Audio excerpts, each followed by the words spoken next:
네, 아델포스의 교리 컴배 시작하겠습니다. 오늘은 이제 신정론에 대한 부분인데요.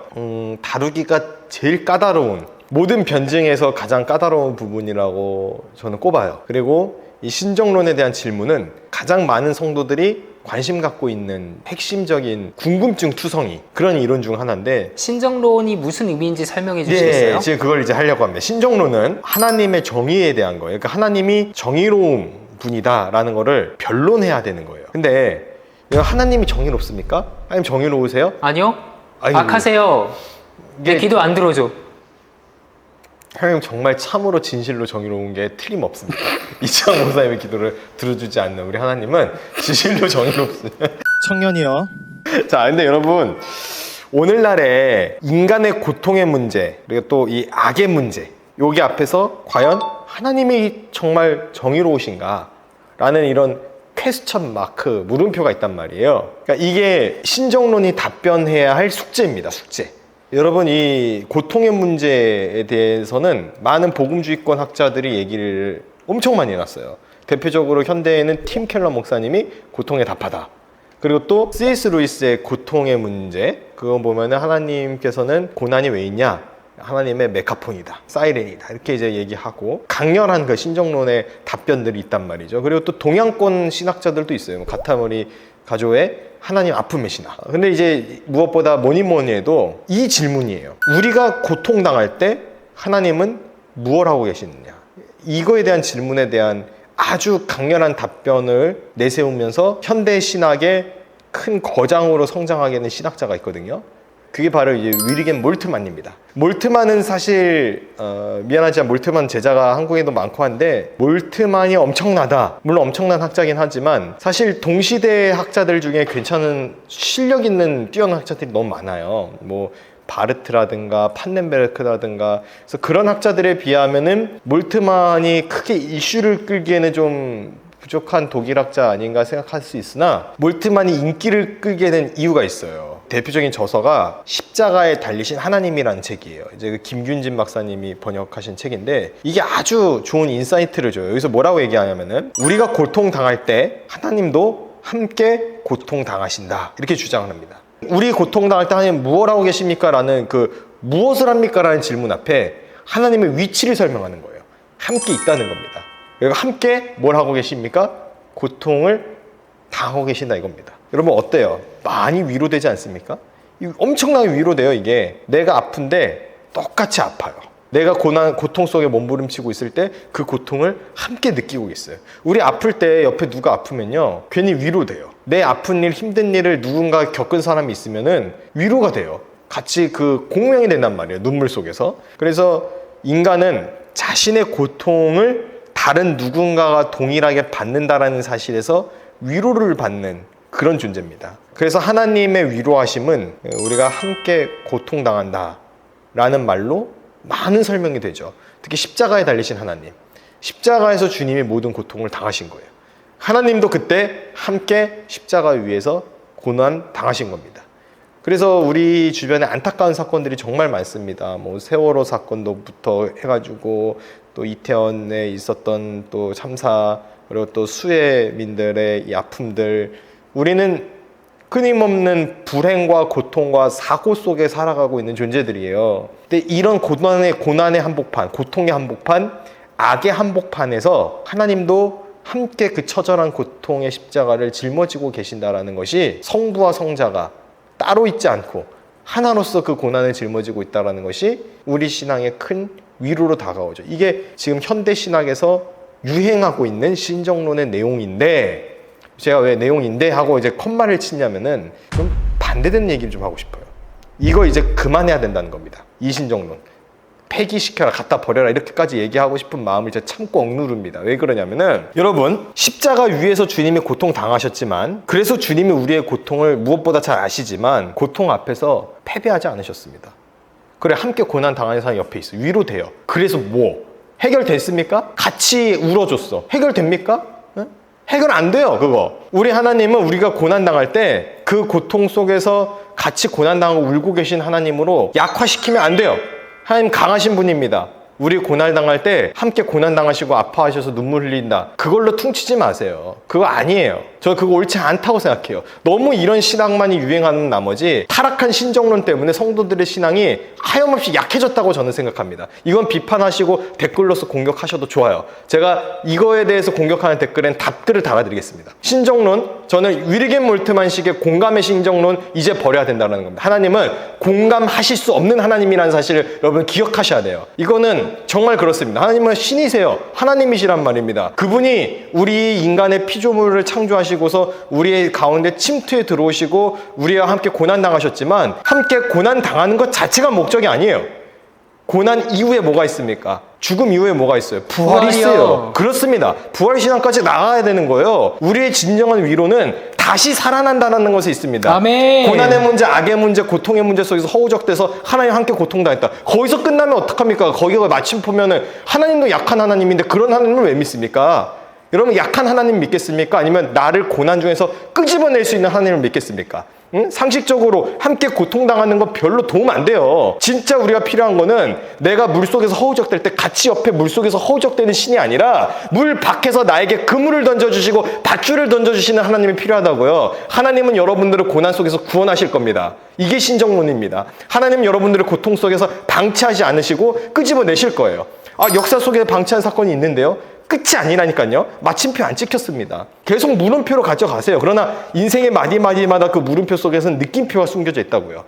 이게 하나님의 뜻이 있구나. 고난 속에 하나님의 뜻이 있구나. 고통 속에 하나님의 뜻이 있구나. 이게 아픈 이들에게 위로가 되지 않는다고요? 무슨 소리입니까? 강한 위로가 됩니다. 고난이 고난으로 끝나지 않고 그 가운데 하나님의 단련하심의 손길이 있었다라는 것. 실제로 죽은 사람 앞에서 그런 식으로 얘기할 겁니까? 아니요. 그런 식으로 얘기 안 해요. 못 해요. 그때는 공감이 필요한 게 맞아요. 근데 그 시간이 지나고 나면 역사 속에서 주님의 전체 경륜 속에서 아픔에 공감하는 시간이 끝났으면 이제는 하나님의 뜻을 발견할 때도 되지 않았습니까? 그리고 고난이 문제가 죄 때문이다라고 연결시키는 것에서 불편함을 갖는 분들이 많은데 신명기 사가는 죄 때문이 맞아요. 역대기 사가의 역사관도 있지만 욥기의 역사관도 있지만 기본적으로 하나님께서는 믿는 자에게 복을 더하시고 악인에게 멸망의 길을 제시하는 것이 인과응보의 법칙이 성경 안에 있다고요. 요즘 그거에 반발해서 자꾸 역대기 역사관 욥기의 신학을 들고 와서 그거에 반대되는 것처럼 얘기하는데 물론 그것도 있어요. 근데 여러분들의 죄의 문제로 생겨난 인과응보의 결과를 마치 의로운 욥의 고난인 것처럼 포장하지 말라 이겁니다. 정말 그걸 점검해봐야 돼요. 제가 볼 때는 정말 저 사람이 불의해서 무리하게 갭 투자해가지고 지금 망한 거 가지고서 왜 집값 올릴 때 무리하게 그러면은 왜 대출 받아가지고 갭 투자해가지고 세입자들 쫓아내면서까지 집 사고 그랬습니까? 그래놓고 지금 와서 집값 떨어지니까 망한다고 징징대고 하나님이 의로운 자에게 고난 준다고요? 아니요. 당신의 죄 때문에 당신이 고통받는 겁니다. 그거 기억하며 살아가기를 주의 이름으로 간절히 축복합니다. 아멘. 너무 열받았네요. 그러나 의인의 고난도 있습니다. 의인의 고난은 욥을 통해서 설명이 되는데 내가 하나님을 잘 섬기는데 왜 고난받아야 합니까? 요거에 대한 좀 답을 좀 하기에 앞서 또 다른 질문의 차원으로 넘어갈 필요가 있어요. 하나님은 선하신데 왜 이 땅에 악이 있는가? 그렇잖아요. 왜 악이 있어요? 하나님 선하신데. 선한 세계로만 만들어 놓으면 되잖아요. 그리고 사랑의 하나님이시고 신실하신 분이에요. 이거는 틀림이 없어요. 그리고 그분은 전능하십니다. 저는 이 포맷 자체를 뒤흔들고 싶지 않아요. 이건 전제하고 싶어요. 우리가 믿는 하나님이 전능해야 되지 않겠습니까? 나 약한 하나님 믿고 싶지 않아요. 나는 나를 고난에서 구출해 줄 수 있는 능력의 하나님을 믿지 고난 속에서 함께 고난에 허우적대는 무능력한 하나님을 믿고 싶은 게 아니에요. 그래서 저는 강한 하나님을 믿습니다. 약한 하나님 믿고 싶으면 그렇게 하세요. 여러분들 신앙의 자유예요. 그걸 제가 말리고자 하는 건 아니에요. 그러나 저는 강한 하나님을 믿는데 이 전능하신 하나님이 왜 그럼 이 땅에 악이라는 것을 창조하시진 않았어요. 분명 어스틴의 말대로 선의 결핍이에요. 그럼 이제 이런 문제가 생기죠. 왜 허용하셨냐 이거예요. 왜 허용하셨냐. 자, 악은 실제로 존재하는 것은 아니지만 선의 결핍이다. 이 교부의 가르침은 저는 진실로 참되다고 믿습니다. 성경에서 그걸 얘기하고 있습니다. 자, 좀 어려운 얘기지만 좀 여러분 교리니까 공부 좀 해볼게요. 왜 악을 허용하시느냐. 악까지도 선하게 사용하실 수 있는 전능함 때문에 그래요. 아멘. 모든 것이 합력하여 선을 이루신다. 이 땅에 악을 내비두셔도 결국에 선으로 마침표를 찍으실 수 있는 하나님의 위대한 그림 안에서는 여러분들이 먹물을 들이붓든 똥을 싸든 하나님의 그 그림에는 조금의 손상도 없다라는 겁니다. 그래서 순전하신 이 하나님의 뜻대로 악은 선용될 수 있는 겁니다. 가룟 유다는 분명 악을 저질렀어요. 그러나 그 악 때문에 그리스도께서 십자가에서 돌아가시고 부활하신 역사의 서사가 써여지는 거예요. 아담이 선악과 먹은 거 악이에요. 그러나 아담이 선악과를 먹고 타락함으로 인해서 그리스도의 구원 사건이 예표가 되고 시작이 되고 하나님의 구원의 경륜과 역사가 펼쳐져 나가는 것은 큰 은혜입니다. 마찬가지입니다. 이 땅에서 악이 창궐하고 있죠. 다양한 악들이 곳곳에서 보입니다. 성도들이 고난받아요. 초대교회 성도들이 네로 황제의 박해와 도미티아누스 박해 속에서 허우적대고 버텨내지 못하면서 순교당했단 말이에요. 그런데 그들의 순교에 대한 기록과 서사들이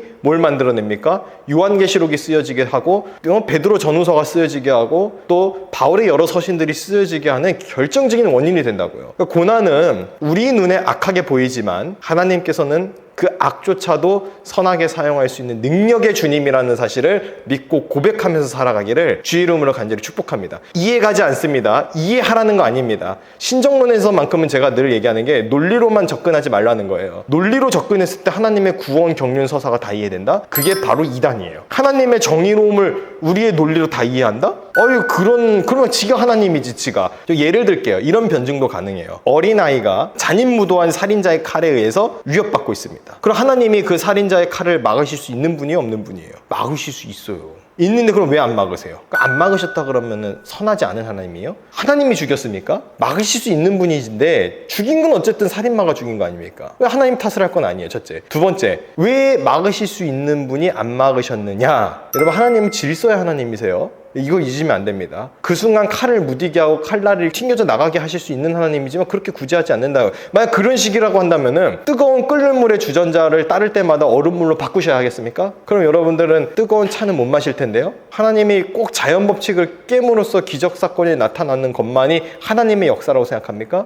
그러지 않습니다. 여러분, 하나님께서는 인내하고 기다리고 계시는 거예요. 악은 결국에 심판하세요. 악을 방치하시는 하나님 아니고요. 악 속에서 함께 고난당하는 하나님으로 끝나지도 않습니다. 물론 여러분들의 고난과 아픔을 하나님은 잘 아시고 이해하십니다. 그러나 그 아픔을 이해하는 걸로 신정론의 마침표를 찍게 되면 우리 인생은 여전히 물음표예요. 과연 하나님은 그럼 왜 함께 고난당하는 걸로 끝나야 하는가? 라는 물음표가 또다시 시작되잖아요. 아니요. 하나님 고난 속에서 함께 고난당하고 수치당하고 상처 입은 걸로 끝나지 않습니다. 결국 어디까지 나아가죠?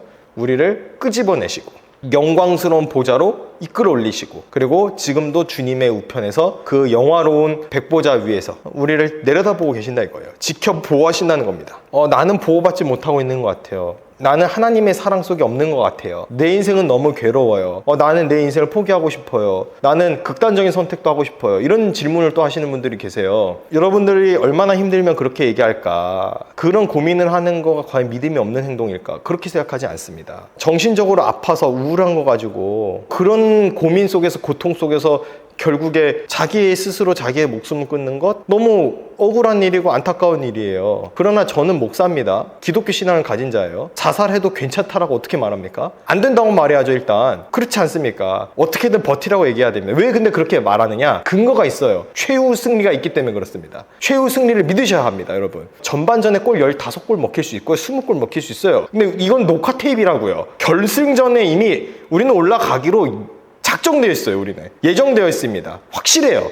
최후 승리, 주님의 승리는 확실한 사건입니다. 그럼 이 땅에서 아무리 크고 작은 악이 펼쳐지더라도 당황할 필요가 없죠. 전반전에 골 몇 골 먹기는 상관없어요. 결국 후반전에 이깁니다. 이기는 자는 저와 여러분이고 그리고 주님이세요. 그 이기는 자에 잇대어져서 살아가는 우리 그리스도인들은 십자가라는 강렬한 승리의 성취를 누리게 될 겁니다. 십자가 패배다, 고통이다, 아픔이다, 수치다. 거기서 끝나지 않는다. 부활로 연결되고 우리를 하늘 시민권자로 삼아주신다. 거기까지로 나아가야 돼요. 그래서 신정론, 하나님의 정의로움, 지금으로서는 다 못합니다. 몰라요. 그러나 그분은 여전히 정의롭다고 저는 주장할 것이고 끊임없이 그 변론에 참여할 겁니다. 알기 때문에 그렇게 하는 게 아니에요. 저도 불행한 사고 당할지 모르고 누구도 이거에 자신할 수 없어요. 그러나 하나님은 선하시다라는 걸 의심하지 않기로 저는 작정했어요. 왜 작정했냐? 하나님이 저를 구원하시기로 작정하셨기 때문에. 주님이 나를 위해서 십자가에서 대신 죽으셨는데 나는 왜 주님을 위해서 살지 못합니까? 왜 그렇게 살려고 안 합니까? 왜 계속 하나님 왜 이 땅에 악이 있습니까? 라고만 질문만 합니까? 악이 있다면 악이 있는 곳에 여러분이 가세요. 그리고 그 악과 맞서 싸우세요. 그게 그리스도인의 사명인 줄로 믿고 나아가시기를 바랍니다. 이상으로 마치겠습니다. 아멘. 네. 질문 하나 드리겠습니다. 끝까지 한번 들어봐 주세요. 질문을요? 네. 하나님께서 아담의 타락을 예정하셨다라고 한다면 하나님께서 아담을 방치하신 것이 아니신가? 어떻게 그 하나님을 선하다고 정의롭다고 할 수가 있으신가? 라는 질문과 하나님께서 만약에 아담이 타락할 것을 몰랐다라고 하신다면은 그런 전지전능하지 못한 하나님을 왜 믿어야 하는가? 라는 질문에 대해서 어떻게 답변을 해주시겠습니까? 꼭 홀리컴뱃 다시 시작하는 것 같은데요. 일단 첫째로는 하나님께서 아담이 타락할 것을 예정한 건 아니죠. 타락할 행동을 예정한 게 아니라 이 인간이 타락할 것을 미리 아시고 자기의 독생자 예수 그리스도를 여자의 후손으로부터 나오는 자애가 뱀의 머리를 짓밟게 된다라는 그 원복음을 미리 예정하신 것이죠. 이게 뭐 예지 예정이야 예정 예지냐 이렇게 가지 마시고 이건 교리의 문제로 자꾸 접근을 하기가 십상인데 하나님의 성품을 한번 보세요. 하나님 어떤 분인가. 우리가 어린아이 볼 때 신발장을 타고 올라가는 어린아이가 있어요. 어떨 것 같아요? 위험하죠. 아이를 확 잡아 끌어내리면 아이가 엥하고 울어요. 그걸 아니까 안 잡아 끌어요. 내비둬요. 그래서 쿵 하고 떨어지면 또 엥하고 울죠. 그 떨어질 거 몰랐습니까? 떨어질 거 알았어요. 근데 왜 그걸 떨어지게 둡니까? 그러면서 크는 거니까. 마찬가지예요. 원죄에 자꾸 우리가 포커스를 두는데 원죄만큼 중요한 게 원복음입니다. 복음도 원래 있었습니다. 오리지널 가스펠이 있어요. 오리지널 씬만 자꾸 얘기하는데 오리지널 가스펠이 성경의 창세기에 나온단 말이에요. 그러니까 우리가 하나님의 원대한 경륜과 계획 속에서 그리스도의 십자가라는 그 구속의 은혜가 얼마나 막강한지를 먼저 알아야 된다. 그러니까 이 아담이라는 인물 자체에 주목할 게 아니라 둘째 아담이신 예수 그리스도께 좀 주목하는 초점의 렌즈를 좀 돌렸으면 좋겠어요. 그리고 뭐였죠? 그 다음 질문이? 하나님이 만약에 네. 모르셨다고 한다면 어떻게 전지전능하지 않은 신을 믿을 수가 있는가? 전지전능하십니다. 전지전능하시는데 아셨으니까. 근데 이걸 거꾸로 이렇게 질문하겠죠. 믿을 수 있는 하나님이네, 전지전능하니까. 근데 아셨는데 그럼 왜 먹게 그냥 두셨어요? 이렇게 한다고요. 그 좀 설명이 필요한데 왜 그럼 동산 중앙에 선악과를 놓았을까? 이것부터가 필요해요. 근데 여러분 선악과는 동산 중앙에 있어야만 합니다. 귀퉁이 있으면 안 돼요, 그거는. 그게 에덴 동산에서 아담과 하와가 누리면서 살아가는데 본인이 모든 걸 누릴 수 있지만 주인은 누굽니까? 하나님이에요. 그러니까 그 주인 의식이 하나님께 있다는 거를 늘 기억하고 상기시켜야 될 필요가 있습니다. 그렇기 때문에 선악과는 중앙에 있어야만 해요. 금기할 수 있는 나무는. 그걸 보면서 뭘 생각합니까? 아, 이거는 하나님의 주인인데 내가 하나님께 허락받아 누리고 있는 거구나를 깨닫게 되는 거죠. 지금 여러분들이 누리고 있는 것들은 하나님이 허락하셨기 때문에 누리고 있는 겁니다. 근데 우리가 자꾸 착각하는 게 내가 잘해서 내가 이래서 누리고 있다라고 착각합니다. 그래서 하나님께서는 아담이 타락할 거 아셨어요. 그러니까 아셨으니까 예수 그리스도를 준비하신 거죠. 모르셨으면은 그 준비 안 하셨죠. 우리의 예정이 어디에 있는지 봐야 됩니다. 창세 전에 구원받을 자와 멸망당할 자가 예정되어 있다 라는 이중 예정의 교리를 가지고서만 설명하려고 하다 보니 논리가 막혀요. 예정된 사람을 얘기하다 보면 유기된 사람을 얘기해야 되거든요. 논리적인 모순에 빠집니다. 하나님이 선하신데 유기될 자를 예정하다니. 근데 예정되었다라고 말해야 하나님의 주권성과 전능성을 설명할 수가 있어요. 그러니까 논리적으로는 이중 예정론이 부합해요. 논리적일 뿐만 아니라 고백적으로도 맞아요. 내가 믿고 보니 창세 전부터 하나님 나를 사랑하셔서 나를 택하셨구나 믿고 고백할 수 있습니다. 그러니까 여러분들 모두가 이중 예정론자가 되셔야 돼요.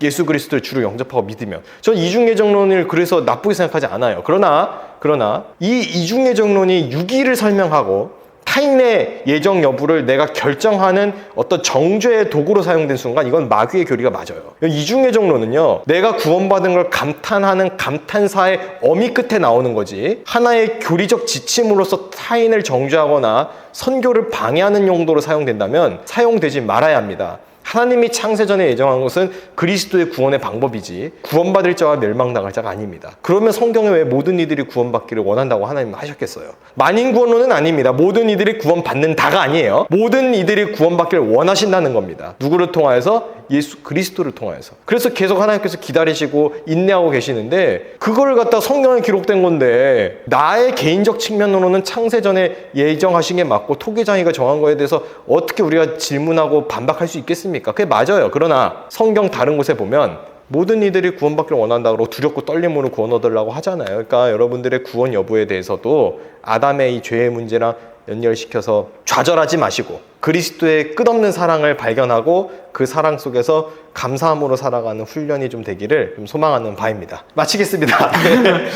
질문을 더 하고 싶지만 네. 납득할 만한 답변은 100% 줄 수 없다라고 생각을 해요. 그래서 맞아요. 예. 여러분들 스스로가 경험을 하면서 그 경험 가운데에서 만나주시는 하나님을 또 그 가운데서 은혜를 누리는 것들이 필요할 것 같고요. 이 신정론을 이제 정리하면서 마무리 발언 부탁드리겠습니다. 고난 속에 계신 분들, 고통 속에 계신 분들, 우리 교회가 또 그리스도인들이 그 아픔에 함께 참여하기를 원합니다. 그리고 그리스도의 십자가의 능력도 그 아픔 속에 같이 젖어들어 있습니다. 그러나 중요한 것은 우리가 믿는 하나님은 전지전능하셔서 여러분들을 고통 속에서 끄집어낼 수 있는 주님이라는 사실을 잊지 말아주시기 바랍니다. 고통에는 연단도 있고 뜻도 있고 또 그런 것이 있지만 고통이 고통으로만 끝나지 않아요. 지금 당면하는 고통은 영광의 면류관으로 바뀌게 될 겁니다. 그래서 그거를 믿고 소망하면서 지금 현실에서 벌어지는 고통의 우울함에 젖어들지 마시고 이겨내시기 바랍니다. 저도 같이 이겨내기 위해서 매일 기도하겠습니다. 우리 이겨냅시다. 네, 이상으로 마치겠습니다. 감사합니다. 네.